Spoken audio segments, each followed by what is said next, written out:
What's up, everybody? My name is Advance, and this is Advanced Sports Talk. All right, so week 4, Eagles versus Buccaneers.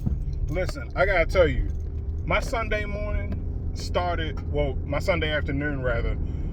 with my homeboy calling me 5 minutes before the game, screaming. No, he wasn't screaming. No, he was yelling. He said, "Man, that's some messed up stuff that y'all doing." And I was like, "What? What is you talking about?"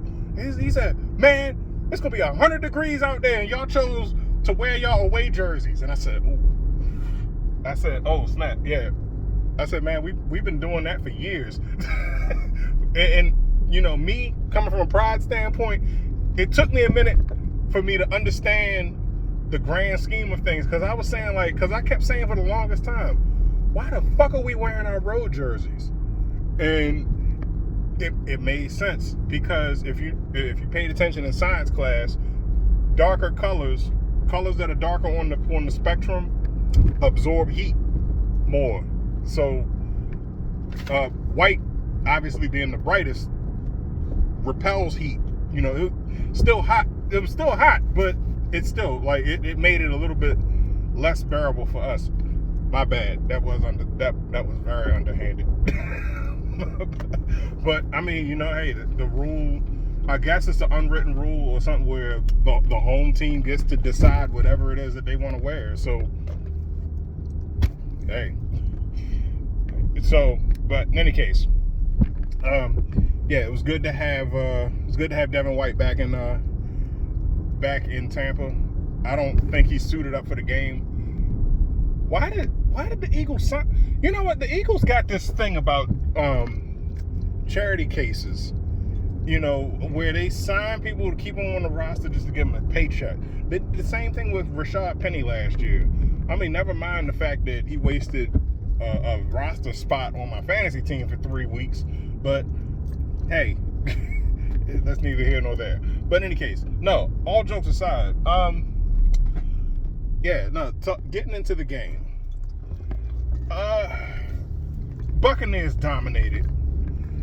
They dominated, but in my personal opinion, it's not a clean win. You know, they were missing their 2 top weapons. The only thing that they had, only weapon that they actually had, was Dallas Goedert.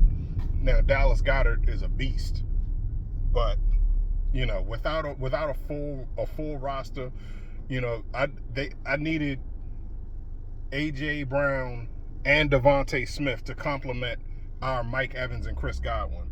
So, yeah, in my opinion, that wasn't a clean win. It was a regular season win. But what I will say is, if it's a time to lose, it's early in the season. I know for us it was last week, and it was good considering the fact that it was an AFC loss as opposed to an NFC loss, so that's going to help us in the playoff run down the line. But the Eagles, this is the time for the Eagles to be having bumpy roads. And so if they iron out these kinks and finish the season strong, nobody's going to remember this loss. I guarantee you. They're not going to remember the last loss that they had. So they're not going to remember the loss against the Falcons. Now, speaking of the Falcons, we got them Thursday night. Tonight. I don't know when you're going to watch this video, but so we lost 2 weeks ago to Sean Payton, a rival coach, and we got another rival coach in our division, and this one is even more of a rival because he used to work for us. I think he got a raw deal. There was some people that are boots on the ground in Tampa that actually stated that there was more off the field stuff that might have influenced his departure from the Buccaneers. But I don't care. No, but there's Raheem Morris. I like Raheem Morris. You know, I like the energy that he brought, and I grit my teeth every time we play him, because I know if fate decided to side with him, they would be right.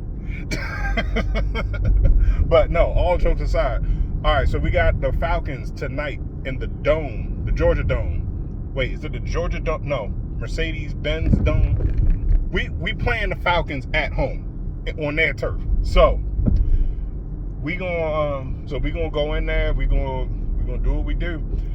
We need this is where the shit starts to get heated up. This is where it's starting to heat up. So we got 2 domes back to back because we got the Saints next week. So this is going to be 2 good weeks of Buccaneer football because the Saints have been playing good football.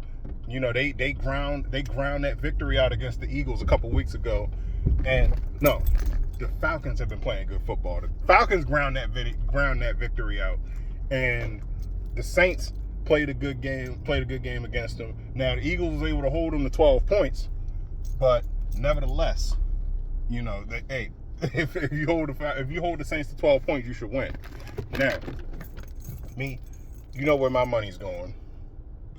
So, yeah, but in any case, this is going to be a good match.